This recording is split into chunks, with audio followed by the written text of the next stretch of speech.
Yo guys! Welcome back to my YouTube channel. Ako nga pala si Valk and my content is about playing free-to-play, play-to-earn, and grind-to-earn games. So right now, I'm still grinding this game, Rohan 2, and I'm at Silva 03.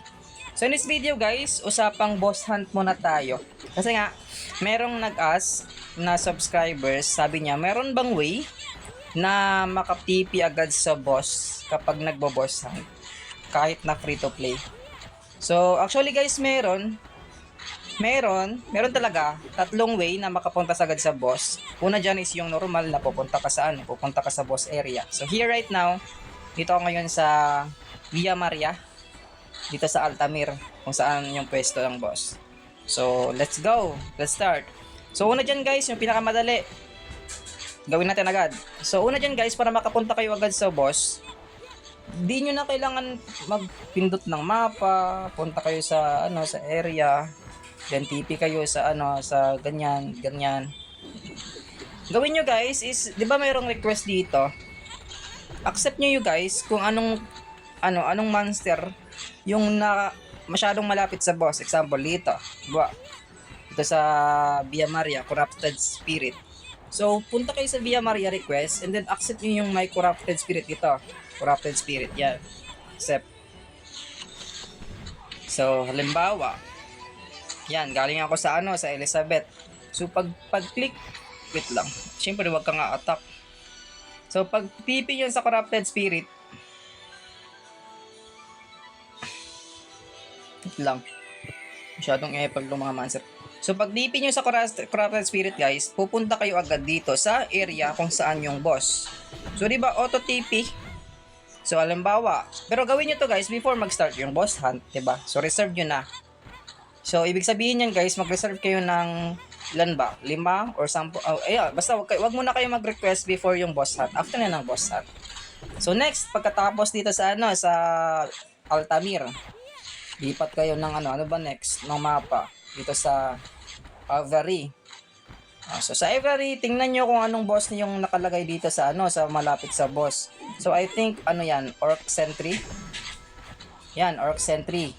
So accept kayo guys ng request na mayroong Orc Sentry sa Avery.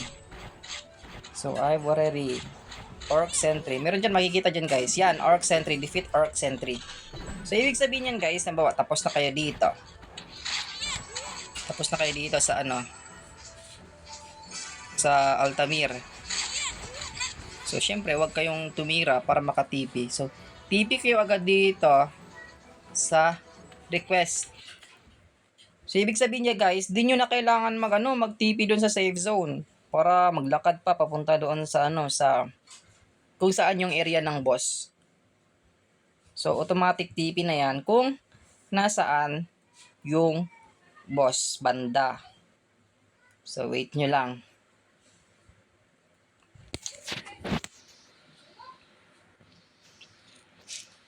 Wait. Yan. So, 'di ba? Rekta na, Orc Sentry. O, ilang na lang. Ilang step na lang. O, dito 'di ba? Dito yung boss. So, yan guys. Yan. Automatic na pupunta ka sa boss na kahit wala kang auto TP. Meron bang item na ganun na auto TP? Sabi kasi ng iba may auto TP sa boss. Di ko pa nasusubukan kasi nga free to play lang tayo. Hindi na rin afford yung mga ganung mga item. So yun guys, kapag boss hunt, wag niyo muna ubusin yung request niyo. Check niyo muna kung anong monster yung yung nasa malapit sa boss hunt. Then TP kayo using this request, 'di ba? Di niyo na kailangan pumunta dito sa sa safe zone dito. Dito, punta kayo dito. Para tapos maglakad na naman kayo. So, 'di ba? Mas madali if kanto gawin nyo.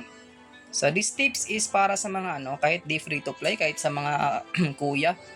So, ganito gawin nyo guys, para di na kayo maglakad ng mahaba-haba. At saka second tips guys, ito. Halimbawa, ayaw nyo talaga ayaw nyo talaga gawin yung pinakamadaling paraan. Halimbawa, naubos yung request nyo. So, ito gawin nyo guys, 'di ba? Meron sa every TP, meron dito dalawang NPC. Wait lang. Uy, dalawang NPC. Itong sa kanan, Region Trade Officer, yan. Hindi pala, itong sa kabila. Itong si Chaotic Wastekeeper.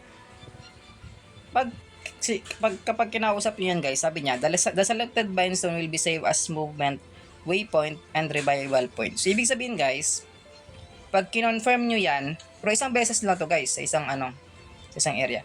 Pag kinonfirm nyo yan guys, halimbawa, nasa kayo, sige, punta tayo ng Villa Maria, para masubukan.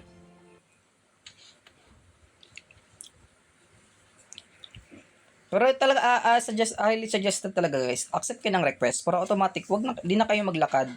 'Di ba? Lalo na sa mga sa mga gagaya ko dati, na rare lang yung mount. So, nangyayari yan guys, nauunahan tayo ng mga mount na ancient, kasi nga, mas mabibilis yung nila. Mas mabibilis yung mga mount nila. Wala ganito. Actually, second choice nyo to, ito yung mas pinakamadali, ay may medyo madali. So, halimbawa, nandito yung Altamir, tapos na yung Altamir. Kaysa maghanap pa kayo ng mapa kung saan yung yung lugar na saan yung boss, o kung anong area na, gigisan ba siya, Ivory, or ano ba dyan, pindutin nyo tong home. Diba itong home? Wag na kayong maghanap ng mapa, home nyo na agad. Pag pindot nyo ng home, matik, pupunta kayo doon sa Ivory. Kasi nga, pinindot nyo yung NPC na doon yung yung palang TP zone niya.